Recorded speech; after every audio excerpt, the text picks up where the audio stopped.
প্রিয় ভাইরা আমার, এই কয়েকদিন পরেই নাকি কালকে থেকেই মনে হয় দুর্গাপূজা শুরু হয়ে যাবে। খবরদার, আপনি মুসলমান নেতা হইতে চান, তাদের ওখানে যায়, তাদের কাছে যায় এই সমর্থন বলার প্রয়োজন নাই তো।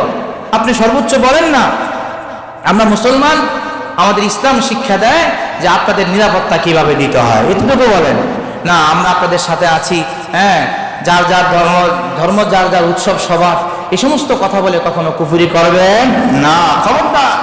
নবী করিম সাল্লাল্লাহু আলাইহি ওয়াসাল্লামকে প্রস্তাব দেওয়া হয়েছিল, ইয়া রাসূলুল্লাহ, ইয়া হাবিবাল্লাহ, আপনি আজকে থেকে কোনোভাবেই যেহেতু মুহাম্মদকে বারণ করা যায় না দিনের দাওয়াত থেকে, এবার সবাই একটা খুব চমৎকার একটা প্রস্তাব নিয়ে আল্লাহ নবীর কাছে গেল, গিয়ে বলল, মুহাম্মদ, তা কাজ করেন, আমাদের মূর্তিগুলোকে আপনি কেন গালি দেন, আর আপনার রবরে আমরা কেন গালি দিব, আমরা একটা সমন্বয় করি। কি সমন্বয় করবেন?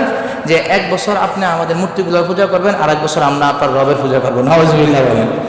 তখন আল্লাহ পাক রব্বুল আলামিন সূরা কাফিরুন নাযিল করে দিলেন, কাফিরুন, কুল ইয়া আইয়ুহাল কাফিরুন লা আ'বুদু মা তা'বুদুন, ও পয়গম্বর আপনি কাফিরদের বলে দেন, কুল ইয়া আইয়ুহাল কাফিরুন লা আ'বুদু মা তা'বুদুন, আমি নবী ইবাদত করি না, তোমরা যার ইবাদত করো,